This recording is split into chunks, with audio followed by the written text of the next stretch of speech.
जिस चीज़ को हम बांटना चाहते हैं, सबसे पहले वो चीज़ हम लोगों में होनी चाहिए, होगी तभी तो बांट सकेंगे। और शास्त्र कहा है कि सबसे बड़ा दान क्या है, तो उन्होंने कहा देयम सदा किम अभयम सदैव। देने योग क्या है, ये शंकराचार्य जी की वाणी है, आदि शंकराचार्य जी की। तो कहा गया कि अभय दान सबसे बड़ा दान है। और ये अभय आता है ज्ञान से।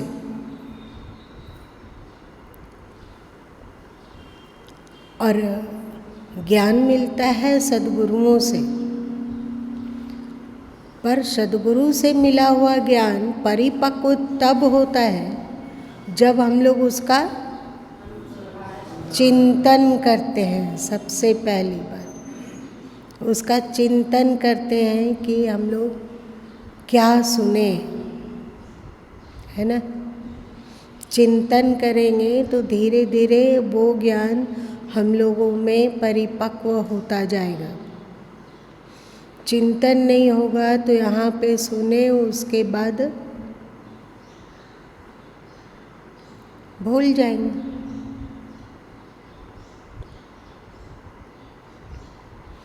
इसके पहले हम लोग प्रकृति और जीव के बारे में सुने थे, और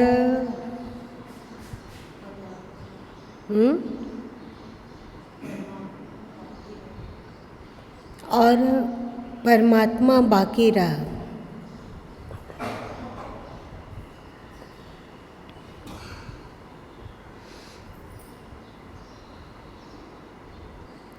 कल हम लोग मुंडक्य उपनिषद निकाल रहे थे ना, एक बार लेके आओ। जिस पेज में थे उसको खोल के लेके आओ। बहुत सारे लोग कहते हैं कि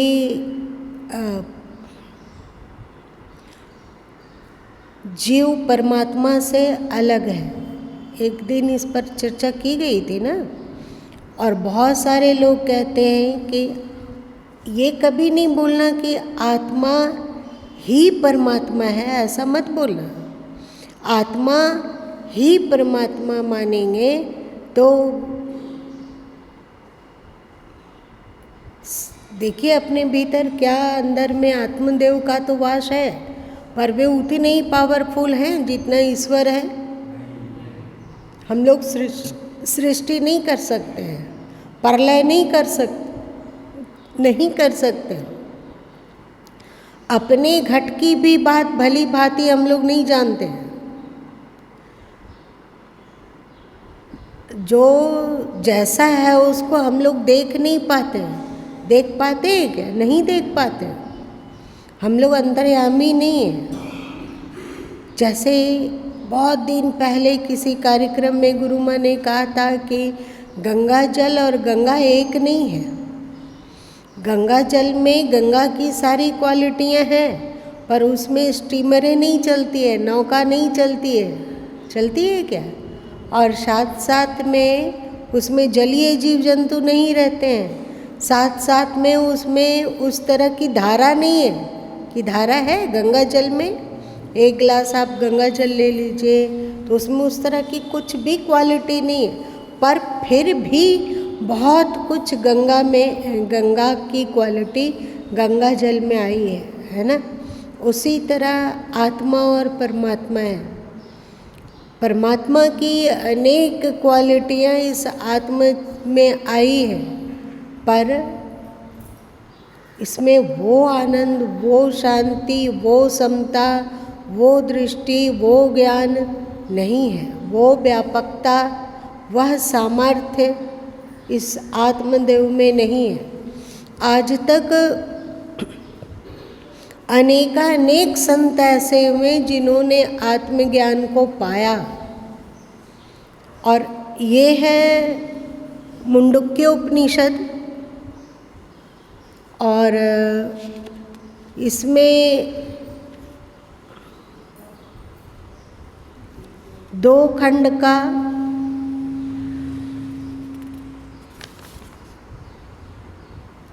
खंड मुंडक उपनिषद का खंड 1 का मंत्र 2।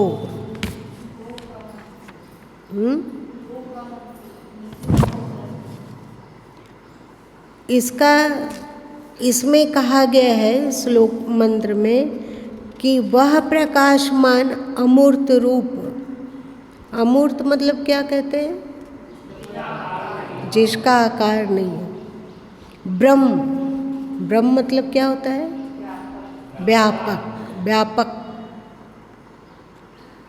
अंदर बाहर सर्वत्र विद्यमान। वह परमात्मा कैसे है? हमारे भीतर और बाहर वो सर्वत्र विद्यमान है। वह अजन्मा, उसका कभी जन्म नहीं हुआ। प्राण रहित, ऐसा नहीं है कि जैसे हम लोग श्वास लेते हैं तब जिंदा है, तो वो श्वास नहीं लेता है बस, पर वो उसमें श्वास नहीं है, पर है वो मन रहित। उस परमात्मा का हम लोगों के समान कोई मन नहीं है। एवं उज्ज्वल है और अविनाशी आत्मा से भी उत्कृष्ट है। ये सब क्वालिटियाँ,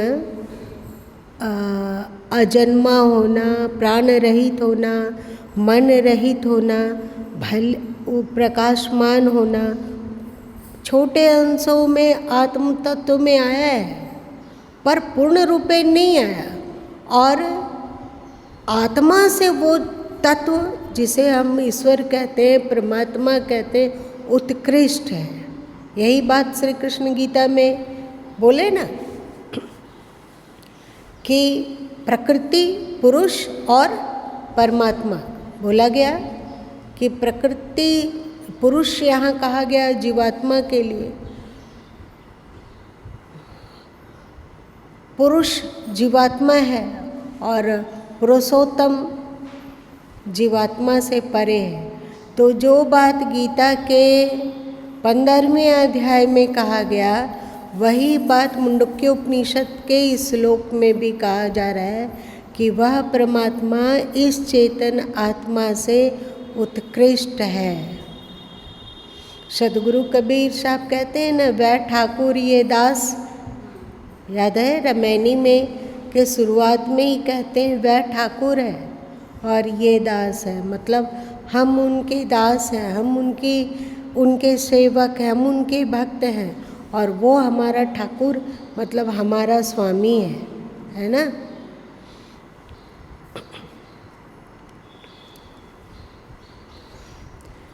बहुत सारे लोग इस बात को मानते हैं कि परमात्मा सर्वव्यापी नहीं है। जो परमात्मा को मानते भी हैं वे कहते हैं कि परमात्मा सर्वव्यापी नहीं है। माना जाता है बहुत सारे लोग, जैसे कि ब्रह्म कुमारी के लोग कहते हैं कि परमात्मा सर्वव्यापी नहीं है, वो किसी जगह पर बहुत ऊंचा, आकाश से भी ऊंचा उनका लोक है, उनका धाम है, वे वहाँ रहते हैं। इस्लाम भी मानता है कि परमात्मा 7 आसमान के ऊपर रहता है, खुदा वहाँ रहता है। और इसी तरह बहुत सारे लोग मानते हैं कि परमात्मा एक जगह रहता है, पर गीता, वेद, उपनिषद इस बात को नहीं मानते हैं। वे कहते हैं कि परमात्मा सर्वव्यापी है। जैसे इस मंत्र में भी कहा गया कि वह प्रकाशमान अमूर्त रूप ब्रह्म अंदर बाहर सर्वत्र विद्यमान है ना। हम लोगों के भीतर भी और बाहर भी वही है। इसका उदाहरण सदगुरु कबीर साहब ने इस प्रकार दिया कि घट में जल है, जल में घट है, बाहर भीतर पानी। फूटा घट जल जल ही समाना, यह तथ्य बूझो ज्ञानी। घट में जल है, जल में घट है। जैसे किसी नदी वगैरह में आप किसी घड़ा में पानी भर के उसी में डुबा दें तो घड़े के बाहर और भीतर जल ही जल तो है, केवल एक छोटा सा आवरण है उस पर, जिसके कारण घट जल और नदी जल अलग अलग हो रहा है ना। पर अलग दिखते हुए भी एक ही है, बाहर और भीतर। वैसे ही सदगुरु कबीर साहब संभवतः 27वें शब्द में कहते हैं,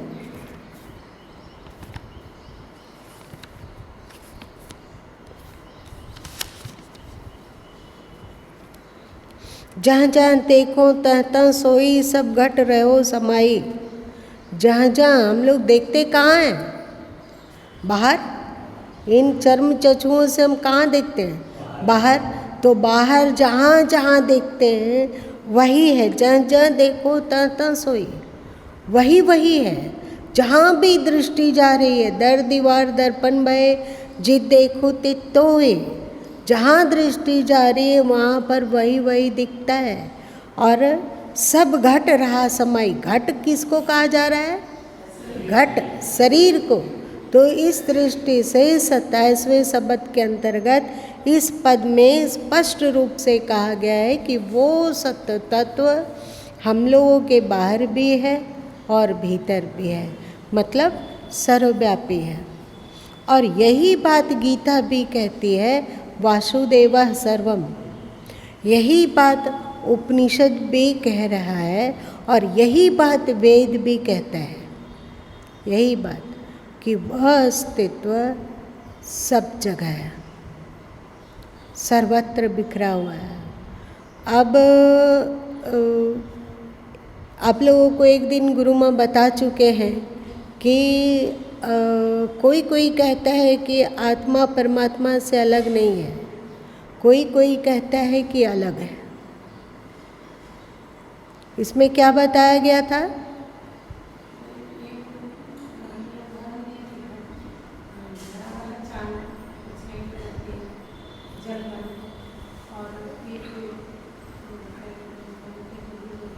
अब परमात्मा क्या है, एक हम लोग, और आत्मा क्या है। एक स्थूल कोई उदाहरण ढूंढते हैं जिसके द्वारा हम लोग समझ सकें कि वो क्या है। जैसे आज ना बोरिंग का प्रचलन चला हुआ है। पहले बोरिंग नहीं, कुआं खुदवाया जाता था, होता था, कुआं बनवाया जाता था। तो जो कूप जल है वो आत्मा है, लेकिन वो कूप जल ही भूजल है क्या?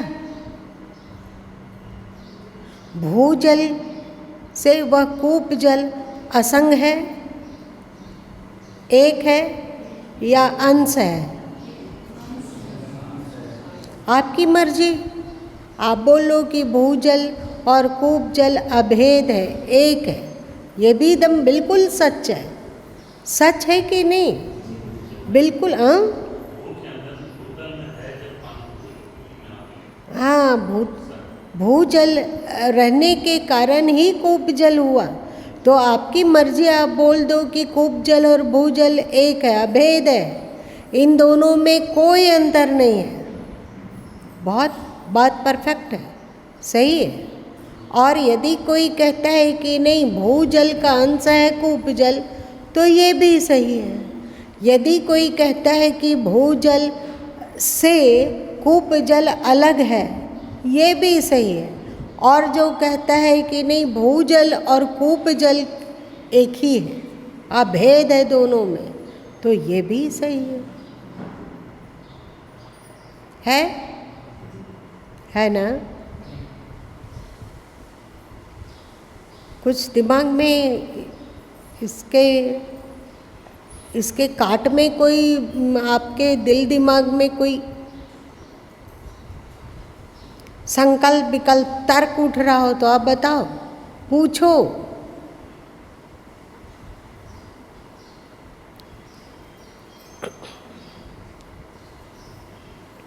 पावर हाउस का तार आया पोल में, और पोल से हम अपने घर में उस करंट को आयात किए। आप बताओ, तार में जो कि हमारे घर में आया, हम मलकरी से जोड़े, बत्ती जलने लगी, पर ये लाइट जल तो रही है, पर तार में विद्युत सर्वव्यापी है कि यही केवल मलकरी में बिजली है, विद्युत है, पर उसके तार में विद्युत नहीं है। तार में विद्युत है, ट्रांसफार्मर से जुड़ा हुआ है, और ये ट्रांसफार्मर जुड़ा हुआ पावर हाउस से, और पावर हाउस से ट्रांसफार्मर ले रहा है, और वहाँ से हम लोग ले रहे हैं। तो जो भी तार है, करंट सर्वव्यापी है या नहीं? तार में करंट सर्वव्यापी है, और ये लाइट में भी। अब क्या बोलेंगे कि करंट ही मलकरी है। हाँ,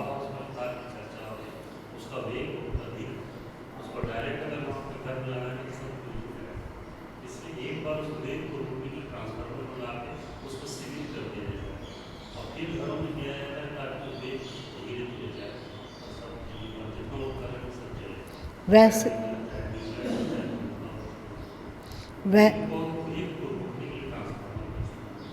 वैसे ही जैसे कि जब भगवान नारायण के अंगूठे से गंगा निकली तो इतनी बेगवान थी कि यदि वो डायरेक्ट धरती पर गिरती तो धरती में पाताल तक का छेद हो जाता। तो उसे सबसे पहले ब्रह्मा जी अपने कमंडल आगे किए कि थोड़ा बेग कम हो उसका, तो कमंडल आगे किए। उसके बाद वहाँ भी भर के और गड़गड़ाती हुई गंगा उतरी, तो भगवान शंकर अपने जटाओं को खोल दिए और उसमें गंगा भूल भुलैया में थोड़ा उसका बेग कम हुआ, तब वो धरती पर लाया गया। वैसे ही अभी पावर की परमात्मा की जितनी ऊर्जा है वो सबके सभी शरीर में आत्मा के रूप से प्रकाशित नहीं है।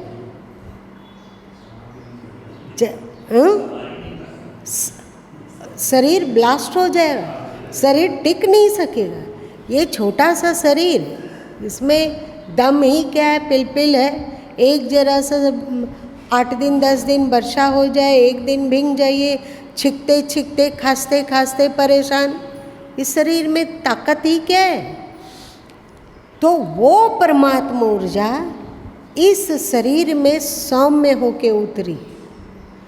पर एक व्यक्ति यदि कहता है कि परमात्मा ही है, चलेगा। आत्मा परमात्मा ही है, चलेगा। पर वास्तव में परमात्मा का रूप होते हुए भी परमात्मा से बहुत अणु है ना, कम सामर्थ्य है। जैसे आपका तार ट्रांसफार्मर में से जुड़ा हुआ होते हुए भी उसमें वो वेग नहीं है। 440 वोल्टेज अथवा हजारों वोल्टेज आपके तार में नहीं है। वो सीमित मात्रा में आप उसे घर में ला रहे हैं, और उस सीमित मात्रा के करंट से आपका पत्ती चल रहा है, पंखा चल रहा है। यदि इसी मलकरी में पूरा 440 वोल्ट दे दिया जाए, क्या हो? पंखा भी उड़ के समाप्त हो जाएगा, सब स्वाहा। कहाँ आग लगेगी, कहाँ क्या होगा पता नहीं। जो हम लोगों के घर में आया हुआ है विद्युत, वो बिल्कुल अणु है, उस ट्रांसफार्मर की क्षमता का एक छोटा सा हिस्सा। वैसे ही आत्मा है, वैसे ही आत्मा है। अब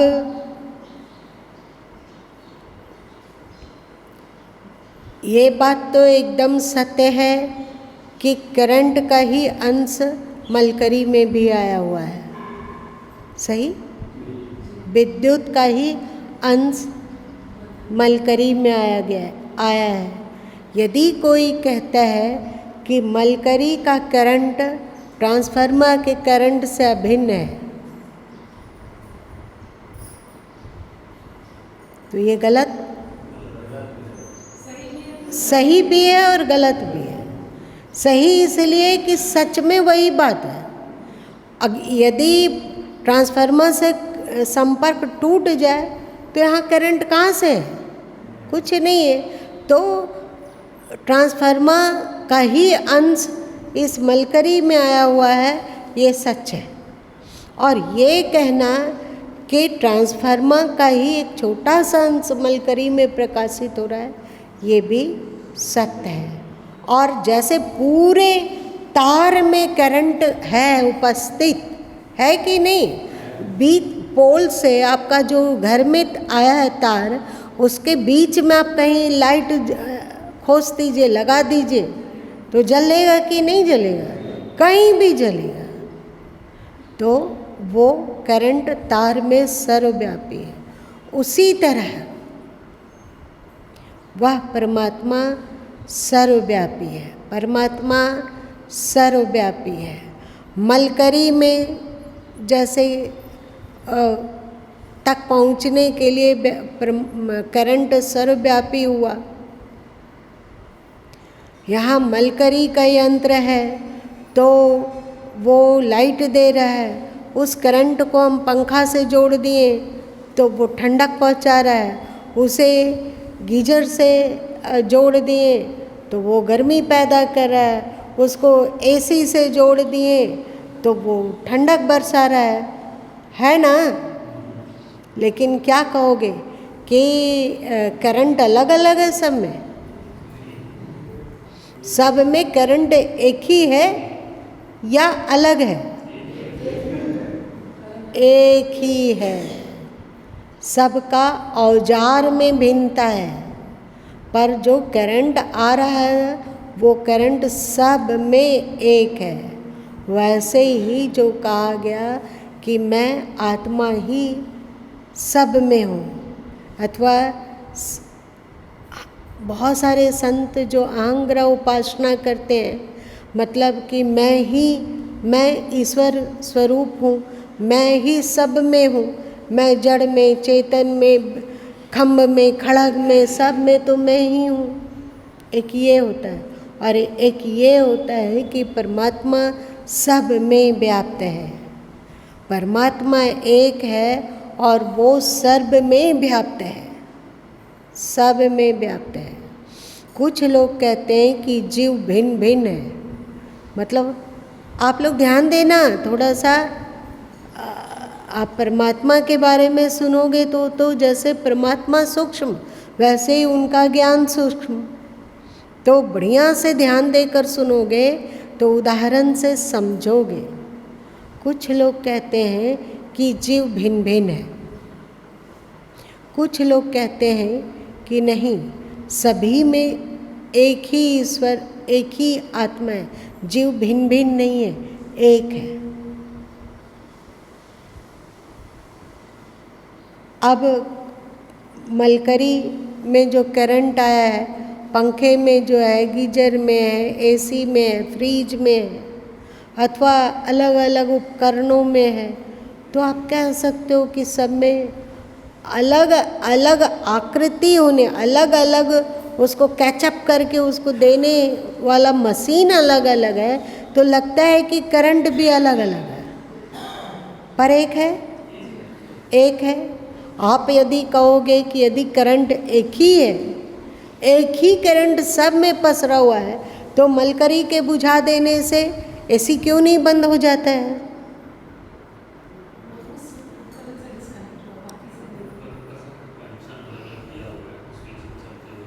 बहुत सारे लोग ये कहते हैं कि यदि आत्मा अथवा परमात्मा ही सब में है और आत्मा एक ही आत्म तत्व सब में विराजित है, तो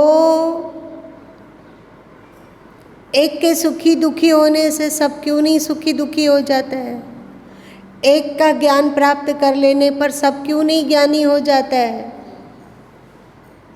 एक का मन चंचल होता है तो सबका मन क्यों नहीं चंचल हो जाता है? एक का मन एकाग्र होता है तो सबका मन क्यों नहीं एकाग्र हो जाता है?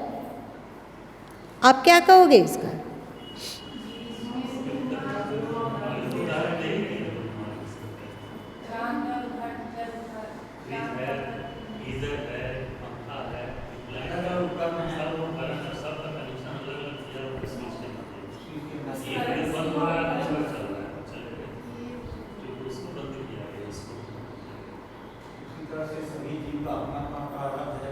अपनी अपनी आकृति है। कुत्ते में जो आत्म तत्व है और हमारे में जो आत्म तत्व है, एक है कि अलग है? तो हमारे पूर्व के संत लोग ऐसा देखे, उन्हें दिख गया कि कुत्ते में भगवान है। याद है ना, नामदेव जी घी लगा के रोटी लेके कुत्ते के पीछे दौड़े कि प्रभु रुक जाइए, रुक जाइए, रोटी रूखी है, उसमें घी तो लगाने दीजिए, और कुत्ते के पीछे भागे। ये उनकी दृष्टि, उनको दिखने लगा कि इस आकृति को लांघ कर अंदर प्रवेश करने पर वो अस्तित्व एक ही है। कुत्ते में भी, गधे में भी, और जिससे आप नफरत करते हैं हम लोग, सूअर में भी इतना कीचड़ से लोट-पोट,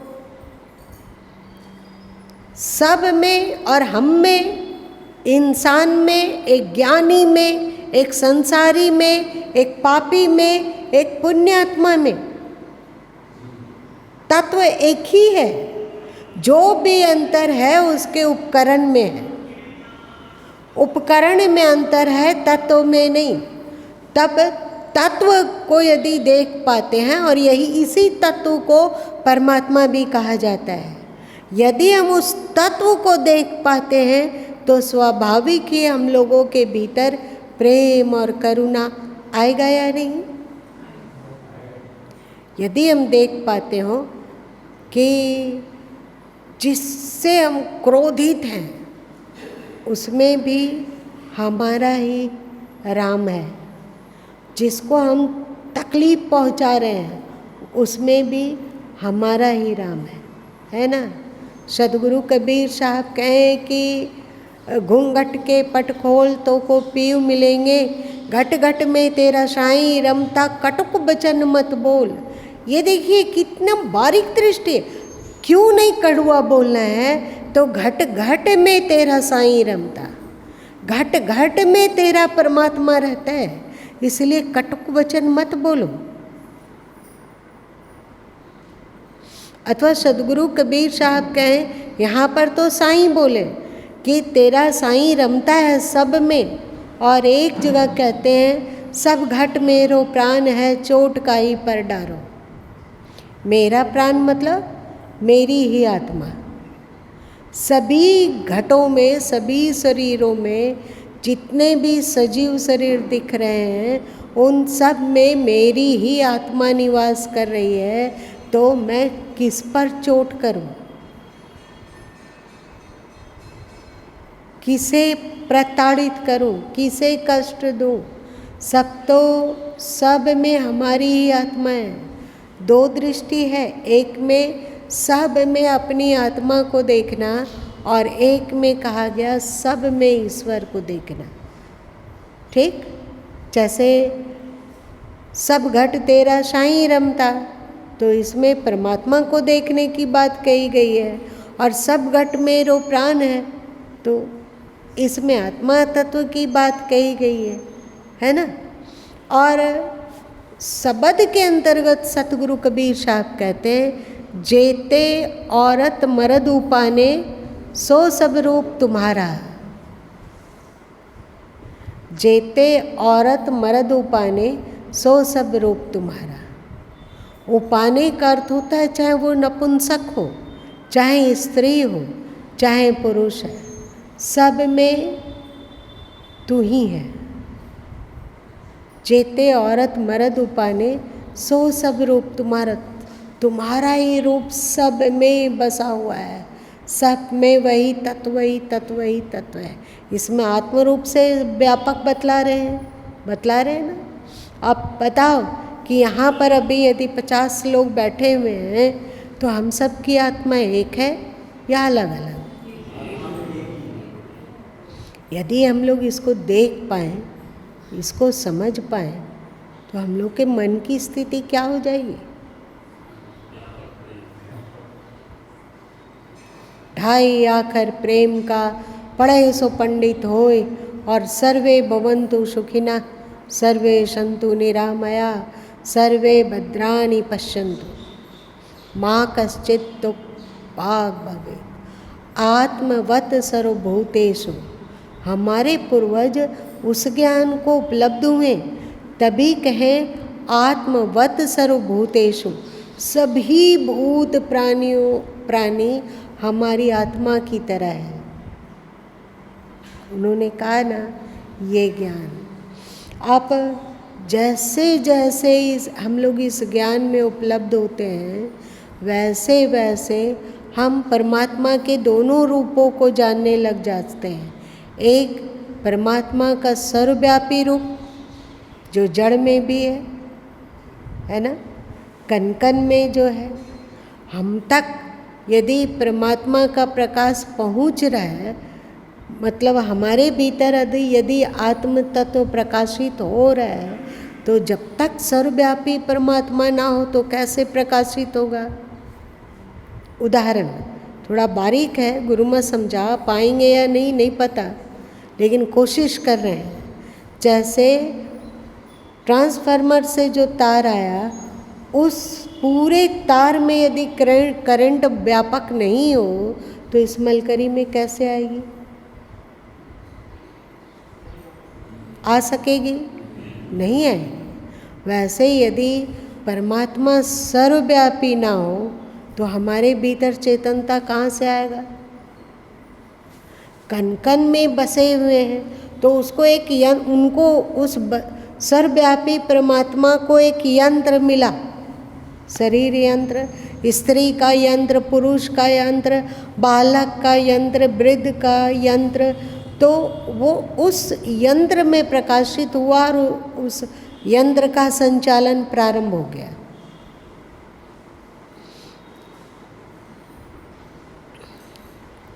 एक बार एक संत कहीं चले जा रहे थे, रात का समय था। आज न सड़कों पर पोल है, पहले तो कुछ रहता नहीं था, जब ये विद्युत का आविष्कार नहीं हुआ था। तो एक छोटा बच्चा करीब 12-14 साल का हाथ में मोमबत्ती लेकर कहीं चला जा रहा था। तो संत जी को मजाक सूझा।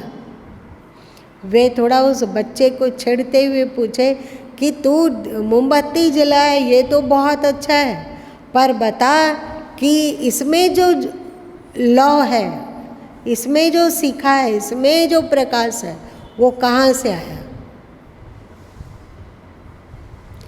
तो बच्चा बोला कि अभी मैं बताता हूँ ना। तो संत जी पूछे कि तू बता सकेगा कि ये कहाँ से आया? तो हाँ, मैं ज़रूर बता दूंगा, पर आप बड़े हैं, पहले आप बताइए। फूंक दिया मोमबत्ती को और आप बताइए कि जो लौ था, जो सीखा थी, वो कहाँ चला गया? वो कहाँ चला गया?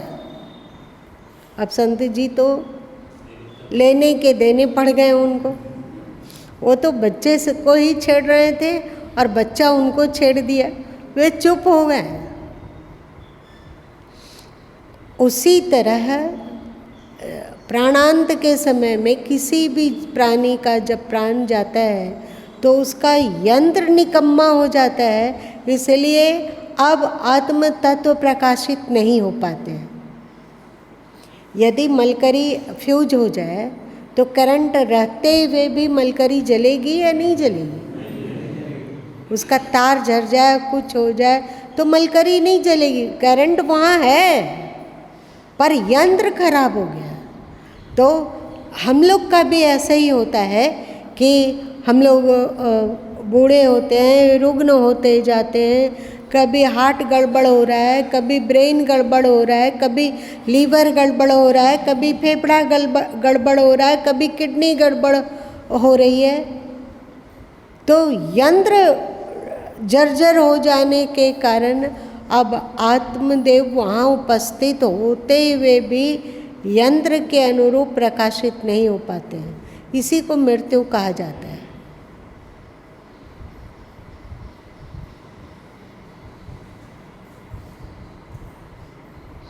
चाहे एक्सीडेंटल मृत्यु हो, चाहे किसी रोग बीमारी से मृत्यु हो, पर यही होता है। एक्सीडेंट में यदि शरीर चूर हो गया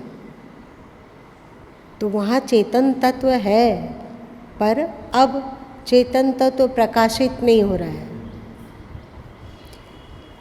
तो भूजल के समान परमात्मा है, कूप जल के समान आत्मा है। ठीक, भूजल के समान परमात्मा है और कूप जल के समान आत्मा है। तो भूजल मतलब पूरी धरती के नीचे जल तत्व है या नहीं? है। पूरी धरती के नीचे जल तत्व है, उसे एक कूप के द्वारा प्रकाशित किया गया। तो ये हम लोगों का जो आकार रूपी यंत्र है, परमात्मा सर्वव्यापी होते हुए भी इस आकार रूपी यंत्र में प्रकाशित हो रहा है। जैसे अब यदि आपको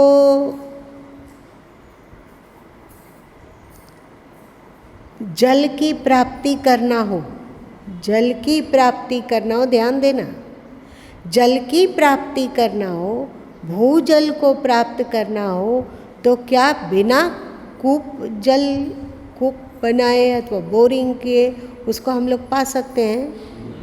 नहीं पा सकते। वो भूजल, कूप जल अथवा नदी जल, सरोवर जल इत्यादि के द्वारा ही प्राप्त होता है कि नहीं? गाय के पूरे शरीर में दुग्ध है, जो वो खाती है तो उससे उनका डाइजेशन सिस्टम उसको पचाता है और पचाने के बाद उसका रस बनता है।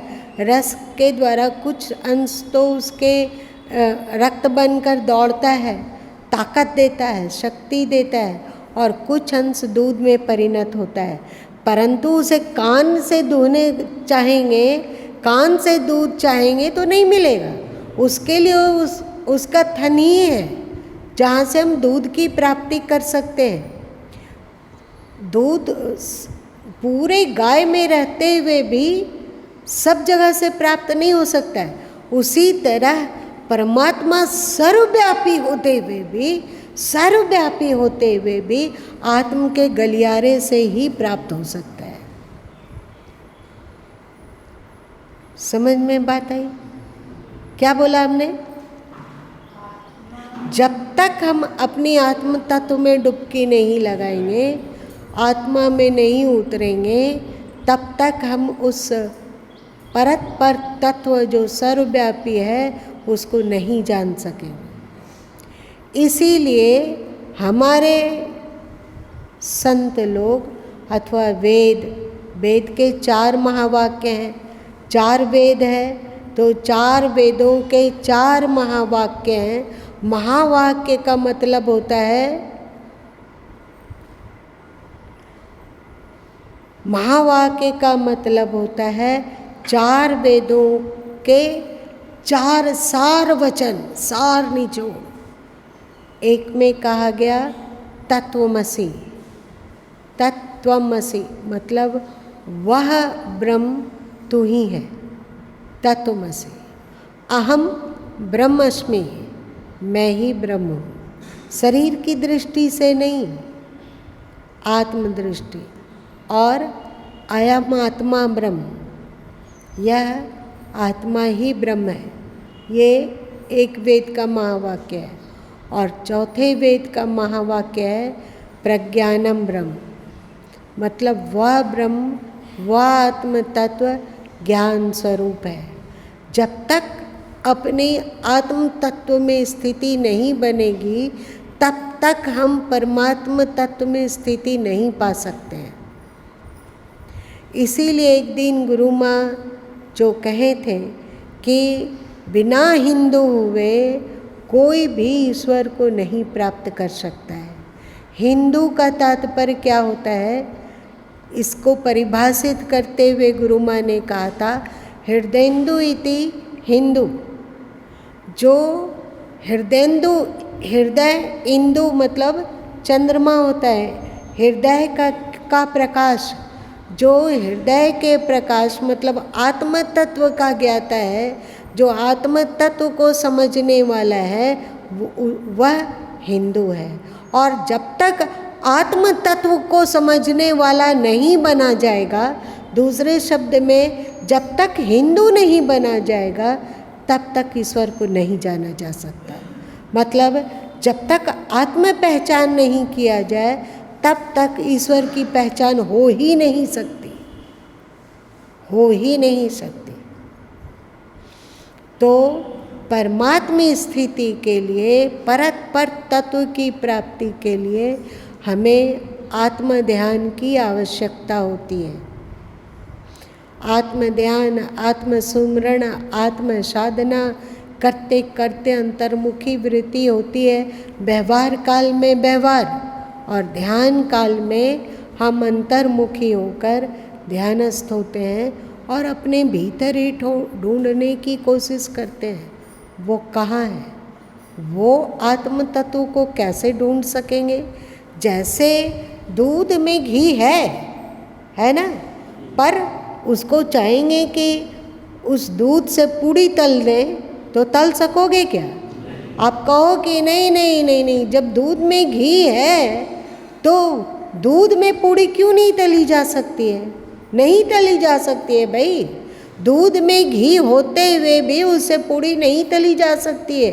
उस दूध का तुम छाली हटाओ, छाली निकालो, उसमें जामन डालो, फिर उसका मत्थानी करो, मक्खन ऊपर आएगा, छाछ असार चीज बैठ जाएगा, फिर एक बार उसे चूल्हे पर चढ़ाओ, फिर उसको पकाओ।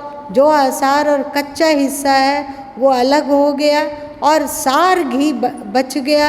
अब उस सार घी को छान के रख लो और अब उसमें पूड़ी तलो, है ना? वैसे ही है कि आप आसन का अभ्यास करते हो, यम का अभ्यास करते हो, नियम का अभ्यास करते हो, आसन का अभ्यास करते हो, किंचित प्राणायाम में डूबते हो, फिर धारणा लगाते हो, लक्ष्य बनाते हो कि हमें कहाँ जाना है, फिर ध्यान करते हो, फिर चुप मौन होकर अंदर देखते हो। देखते देखते देखते भीतर देखते देखते देखते रहो, दृष्टि लौलाई हो, आँखों में ध्यान लगा के रखो, तो अंतर में देखते देखते देखते वो तत्व प्रकाशित होने लगता है। हम लोग उस तत्व तक को प्रकाशित नहीं करते हैं। एक रित है, रित मतलब नियम, उस नियम का अनुसरण करते हुए आगे बढ़ते हैं तो वो तत्व अनावरित होने लग जाता है और हम जान लेते हैं कि ये आत्म तत्व सत्य है। और आत्मा को देखकर हम परमात्मा बोध सर्वव्यापी तत्व को भी समझने लग जाते हैं। कितना वैज्ञानिक विधि के द्वारा हमारा सनातन धर्म ने सत्य का उद्घाटन किया। इतनी बारीक बात कहाँ है?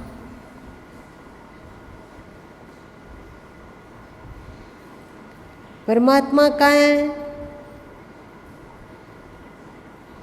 जल में घट है, घट में जल है। ऐसा समझो कि हम लोगों के बाहर भी परमात्मा ही परमात्मा है और हम लोग के भीतर भी परमात्मा ही परमात्मा प्रकाशित है।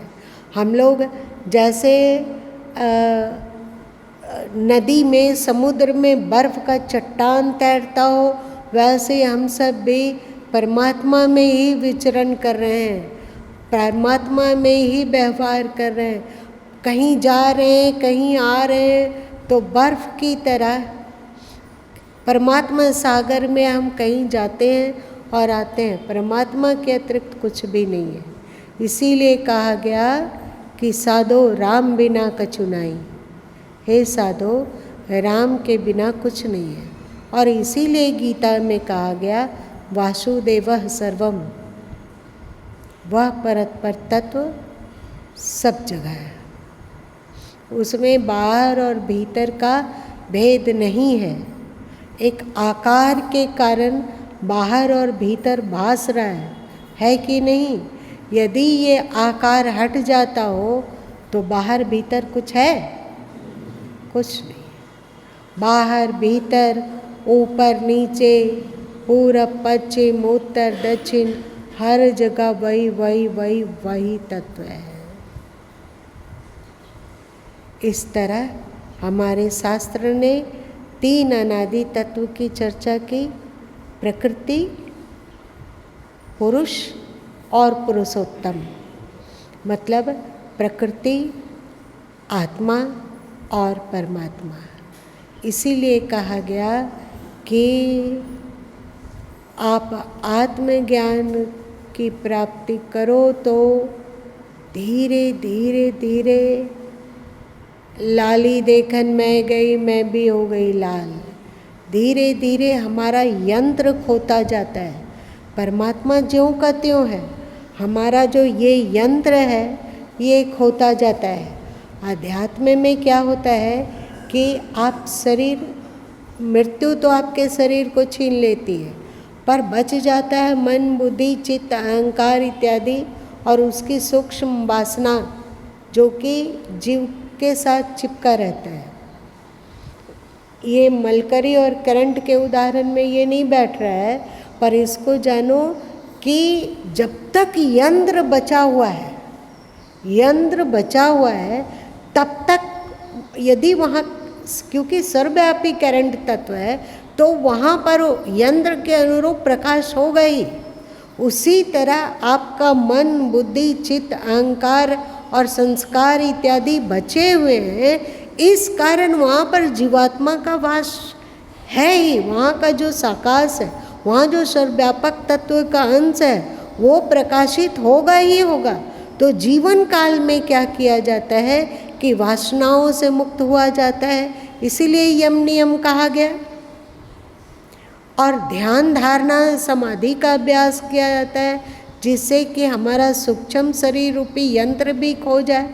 और जब पूरा यंत्र खो जाता है तो होता है लाली देखन मैं गई मैं भी हो गई लाल।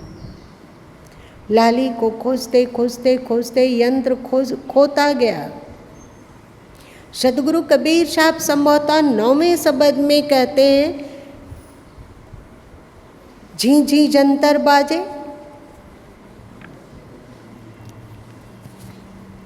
क्या?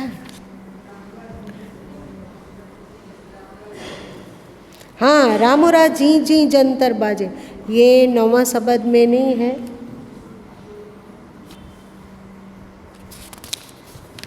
रामोरा झी झी जंतर बाजे।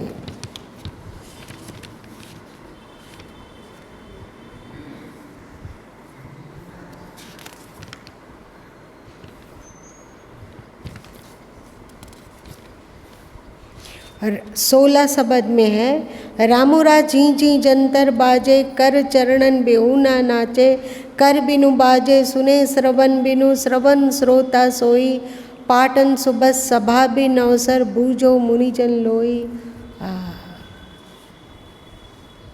ये यंत्र है, वो यंत्र ही है। जब तक यंत्र है, शरीर को तो शरीर रूपी यंत्र को मृत्यु छीन लेती है, पर हमारा जो मन रूपी यंत्र है जिंदा रहता है। और जब तक ये यंत्र जिंदा है तब तब वहाँ बार बार जीव किसी न किसी शरीर में आएगा, जब तक कि मन का यंत्र भी टूट न जाए। इसीलिए श्री कृष्ण ने विशेष रूप से कहा कि मन मना भावा, मुझ में मन वाला हो। मन संजीवनी बन गया है, जो कि बार बार आत्मा को घसीट घसीट कर शरीर में लाता है। यदि हम इस मन यंत्र को समर्पित कर पाते हैं और उनके कृष्ण के ज्ञान में, सद्गुरु के ज्ञान में रंग पाते हैं, तो ये मन का यंत्र भी धीरे धीरे धीरे धीरे लुप्त होता जाता है और हम लोग लाली देखन में गई का की स्थिति को प्राप्त कर लेते हैं। यही मोक्ष है। मोक्ष क्या है? देह यंत्र से परे जो हमारा मन यंत्र है उसको भी सुसंस्कारित किए, उसे भी परफेक्ट बनाए और उसे भी जिस मार्ग का अनुसरण ऋषि लोग किए उस मार्ग में ले चले। धीरे धीरे मन खो जाएगा। यंत्र का खो जाना ही मोक्ष है।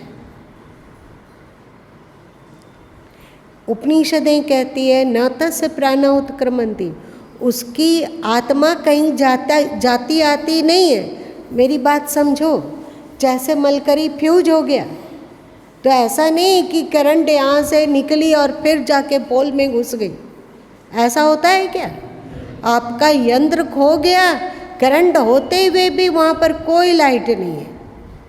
मलकरी यदि खो जाती है, बल्ब खो जाता है तो कोई लाइट नहीं है। वैसे ही हम लोगों का शरीरांत हो गया तो इसके भीतर जो परमात्मा अंश है वो कहीं गया और आया नहीं। यदि मन का यंत्र भी विलीन हो जाए तो वहीं पर का वहीं वो विलीन होकर मुक्त हो जाता है। और यदि मन यंत्र है तो मन यंत्र में जैसा भाव है, जैसी क्वालिटी है, उसके अनुरूप फिर से उसका जन्म हो जाता है और उसमें आत्मा फिर से प्रकाशित हो जाती है। ये मेरी बात गुरु माँ समझा पाए या नहीं? परमात्मा को थोड़ा सा स्पष्ट तो नहीं हो सका होगा, परंतु कोशिश की गई।